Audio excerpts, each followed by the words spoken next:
Is it kind of a relief for you, and what was the feeling like in the lab? It's a lot better than losing. It's a lot better than tying. And I think that the boys did well. I think they worked hard. I think they put in a solid effort. I think the first half we should have come in 1-0 up. It was a mystery decision and a mystery corner that led to a goal, and those are the things we've been dealing with all year. But it's a lot easier to talk about that when you win. But I think that the group effort tonight, you can see the camaraderie within the group. You can see what it meant to them to win this game. And I think it's good for the organisation, and it repays the fans for some of the pain that they've gone through.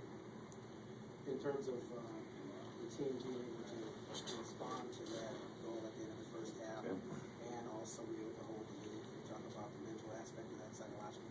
I think we have been maturing as a group. I think you start to look at some of the road performances. I think you're looking at that Toronto game. We're unlucky not to get a PK and maybe come away with 3 points. The New York game, we created a lot of chances. We should have put that game away at the start of the second half.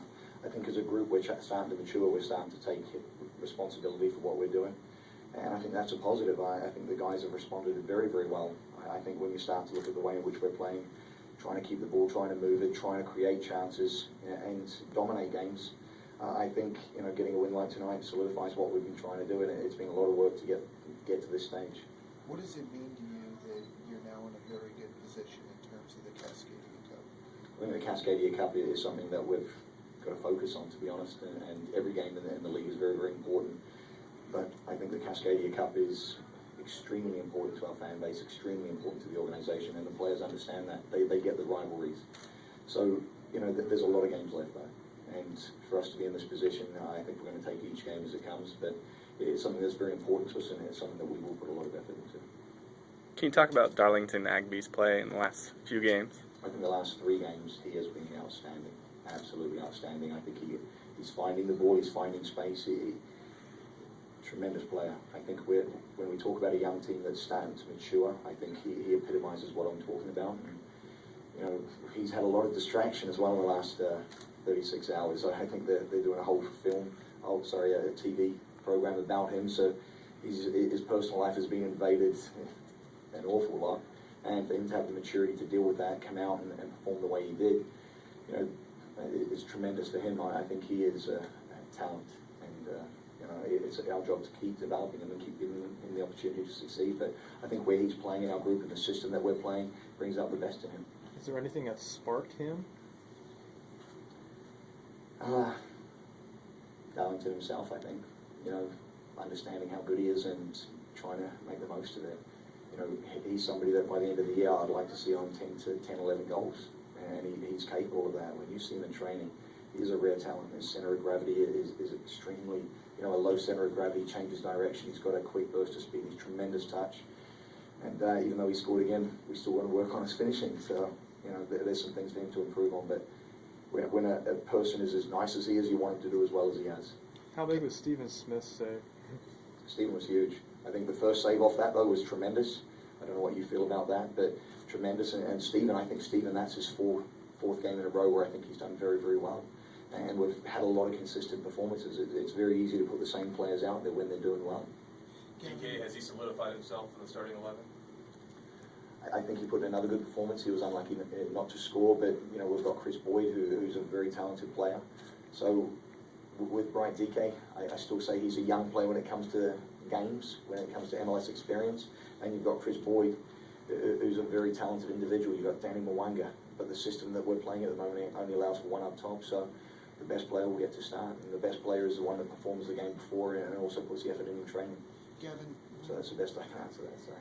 Gavin, as happy as you are, when you look at that goal, is that a sense of a lack of maturity, even though you dispute the corner kick, the fact that you guys sort of had a mental lapse after that disappointment and allowed them to score?